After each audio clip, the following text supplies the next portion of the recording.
Thank you so much, Callie. This is one of the great songs of a generation, written by one of the great minds and great voices of a generation, Stevie Nicks. And it was sung by one of our great members, Callie Neva. Thank you again, Callie. When Stevie Nicks wrote that song, she was at her wit's end. She'd pretty much had it. She'd been trying to make it in music. She and her partner had recorded a great album with a lot of great people, and it was not being received well at all. She was in the Rocky Mountains at the time, in Aspen, staring up at those mountains, and she was faced with a decision about whether to double down and make her career as a musician work, or to return to cleaning houses, which she was not afraid to do if she had to do that. The song is about a decision. It is written in the time when she is making a decision. I've been afraid of changing because I built my life around you. But time makes you bolder. Children get older, and I'm getting older too. This is true for me this week. On Thursday, I had a birthday and marked one more passage around the sun for this little human form. It's fun to mark special days for humans. I don't know whether any other species marks anniversaries, birthdays, or the like. Humans like to name things that make them different from other animals, and it's kind of fun to think that birthday parties are what separate us from all the other species on Earth. But we are, after all, creatures of memory. We are children of time, and time makes us bolder as children get older. And so today marks other days. It's the Summer Solstice today, and so we have all witnessed some of the amazing work that our newly formed Rainbow CUUPS group has done to help us remember this time of tilting and leaning of the earth that we wobble on at this time of year. So thank you, friends. I'm looking forward to the ways your expression of faith enriches all of our faiths even more fully in the future. And also, it is Father's Day. Happy Father's Day to all those who father us all in our lives. And a special Happy Father's Day to my own dad. I'm looking forward to seeing you in a few days. And yesterday was the first day a nation recognized Juneteenth as a federal holiday. My friend who serves in a government hospital was so delighted to see how quickly the staff went into action to be sure that holiday was observed with only 1 day's notice, but it got done. Our church observed the holiday too. I had a holiday which I worked all the way through, but I promise I will take someday as a floating holiday. And Stuart and I observed the holiday personally, didn't we? Yes. By replacing the Black Lives Matter banner that was defaced on Thursday, the day the bill to recognize Juneteenth was signed into law. For those of you counting, right now sitting on the Poly Highway is the 13th banner. And as we sit here today, the bipartisan bill to recognize Juneteenth as a state holiday sits unsigned on the governor's desk here in Hawaii. So if you have a postcard handy, maybe that's something to write to the governor about. Juneteenth remembers the day in Galveston, Texas, when the Union Army declared an end to slavery in Texas 2.5 years after the actual signing of the Emancipation Proclamation. In a sense, it is a day that memorializes when something actually happens, not when someone promised it would. And so once again, friends, we are met today in the midst of a beautiful juxtaposition of the natural world and all of its wonders of loving care and compassion and of understanding and celebration. But time makes you bolder. Children, we get older. And if time makes you bolder, and if I'm another year older since the last time the earth wobbled its way from the sun, I think it's important to honor the boldness in some of the ways we took to get here as individual children who are getting older. Our professional religious education group for Unitarian Universalism is called LREDA, Liberal Religious Educators. In many of the writings they produce and in many of the ways they understand and teach about faith, they reiterate over and over that parents and parent figures are the primary religious educators for children. Religious educators simply help to guide the whole family to that learning continuing at home. So parent figures have a lot of influence, practically speaking, in the ways we see the world, in the ways we live, yes, but it wouldn't be church if we didn't also recognize the ways that many faiths throughout the world, throughout time, cast the creative forces of faith, of worlds, of universes, as what? That's right, as parents. And as parents, that we are supposed to do what? Worship. Take my love. Take it down. And is it any wonder? For years as children, our entire lives depend on those around us who are older and able to care for us. For many of us, those were parents, though not for all. We are wired to worship and to depend on parent figures.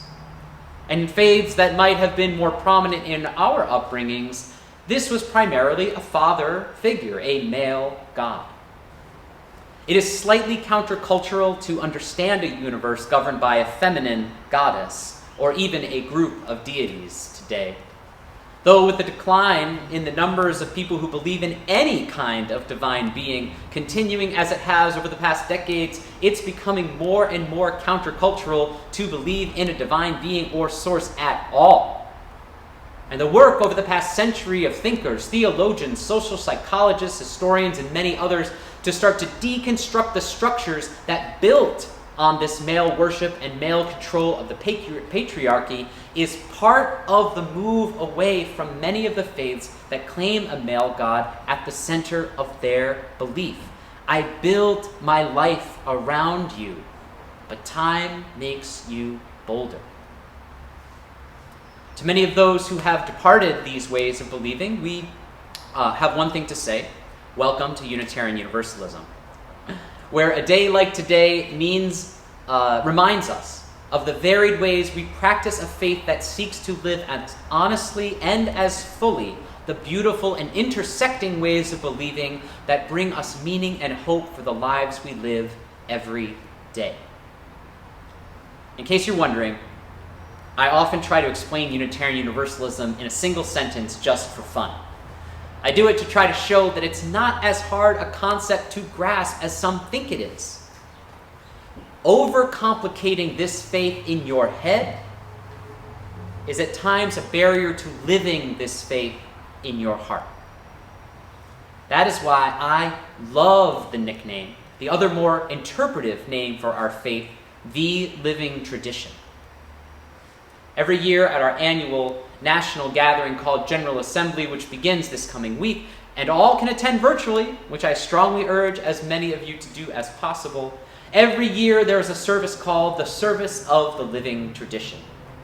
In that service, those who serve this faith, its educators, its music professionals, its ministers, and more, mark milestones in their lives of service to the living tradition.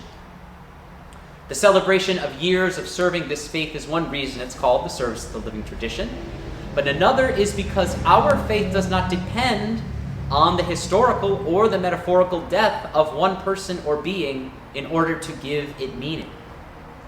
Many of our personal lives of faith draw strength from the examples of figures from the world's religions and from the rites and rituals of those faiths, some of which we experienced just minutes ago with the Rainbow CUUPS group.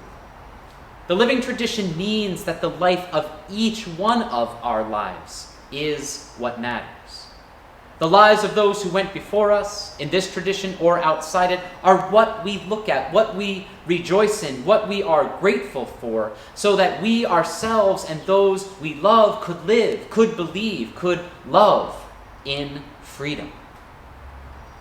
The idea of the living tradition is different than a lot of other faiths because those leaders, those educators, musicians, and ministers that we look to, among many other leaders like justice leaders in our faith, carry with them, with their experience and their lives, the wisdom and meaning of their faith as it comes to them through their own lives, their own lived experience. And that experience does not have to be mediated by a particular set of writings or a particular source of the divine. And even this explanation gets a little into something that's young, this young faith tends to do. There is a tendency in Unitarian Universalism to describe our tradition as what we are not. We don't believe this, we don't profess that, we don't have a creed, don't, not. And I understand completely that it's helpful as a small, young, and growing faith to compare itself in that way to other larger faiths, especially when we are describing this tradition to a new person, or someone who is curious, or maybe has been harmed by some past way of believing or faith. But I think it is more important to be at least as clear on what we are.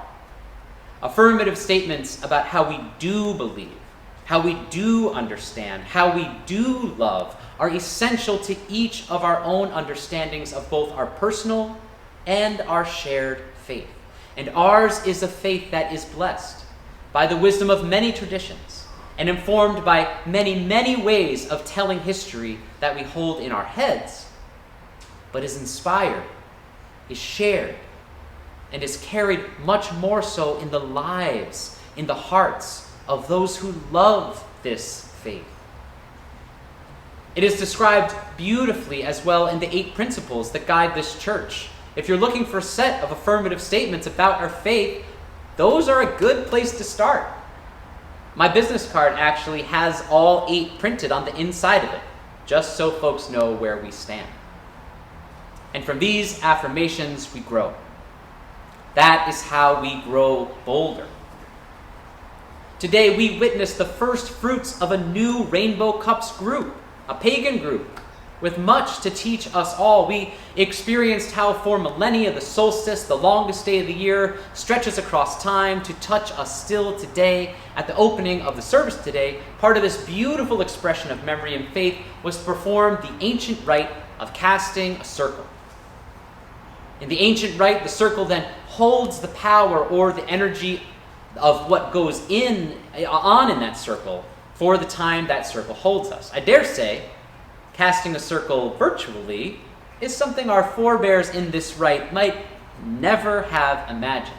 Each of us in our own little circle around the world. And yet it lives on these thousands of years in our virtual space this morning. The sacred living circle holds more now than it has before. And today we remember Father's Day.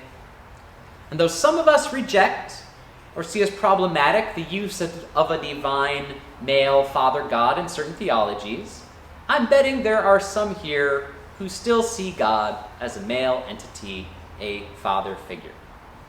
And they find solace in that vision in a world that does not offer such kind and loving figures in that way too easily to all of us. And even thinking about a male God is growing and changing all the time. New theologies are always looking at God and at suggesting new ways of understanding and believing this idea. Out of the Christian tradition, the theologian Karl Barth, whom many refer to as a type of father of modern theology, makes this declaration from his cornerstone work, Church Dogmatics. I know, we're in a Unitarian church, so I'm talking about dogma. You can come and get me. But he says this: God's being consists in the fact that he is the one who loves in freedom. God's being consists in the fact that he is the one who loves in freedom. I love that quote, the one that loves in freedom. In a way, this quote seeks to make sense more of love than it does of God.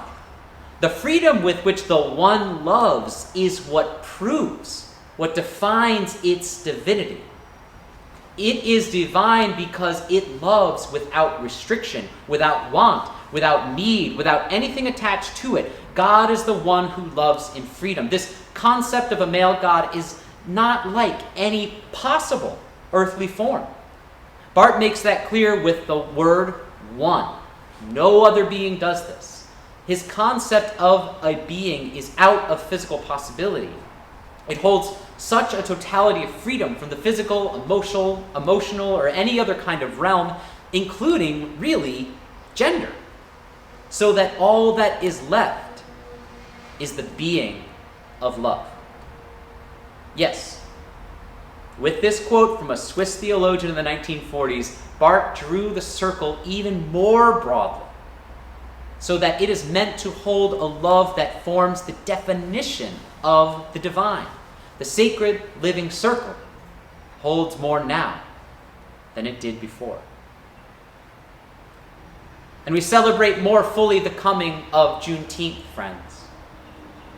We celebrate the arrival of the good news of a freedom long delayed, not only by keeping present our theological affirmative statement that Black Lives Matter, but by working harder and longer for the recognition of the reality that statement seeks to make true.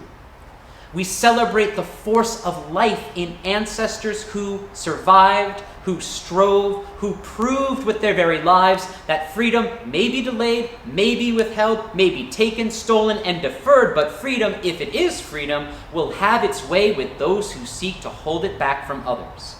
From 1866, the first anniversary and celebration of Juneteenth, to yesterday's beautiful gathering in Kapiolani Park, in the one state where the holiday has yet to be affirmed, this is a movement that is gathering weight, acceptance, and gathering power. And it is with all my heart, I pray, that it gathers power, gathers numbers, gathers us all until, like a landslide, the movement of true liberation holds an aching world at last in the sacred, living circle that holds us all. Through eons, through ages, reaching out to us from time out of mind, practices that draw power from the very elements of creation honor the sacred nature in each one of our lives in the living tradition.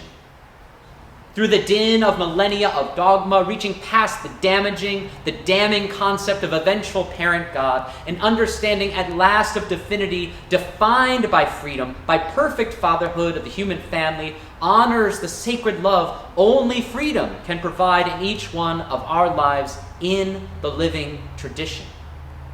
Through celebrations of centuries, growing and growing, remembering the ancestors who lived and remembering the ancestors who gave the last full measure of their devotion to honor a genealogy of greatness and a future that fate would not dare to hold back in the living tradition. We draw the circle today, friends. We draw the circle and welcome ancient teachings that wrap us in power and bind us to the elements of life. We draw the circle and love in a way that dares us to be free and to touch the divine. We draw the circle and celebrate the liberation of lives that can only, will only, must only come to each of us when all of us are free. The living tradition draws us into community in all these ways and so many more. The living tradition draws us each to the sacred duty to live in a way that honors these ideals and so many more. The living tradition draws us to history, draws us to theology, draws us to the deepest longings for freedom and the sweetest ways that freedom is fulfilled, and to all of the many stops in between and so many more. In the living tradition, we draw a circle, and we draw that circle wide.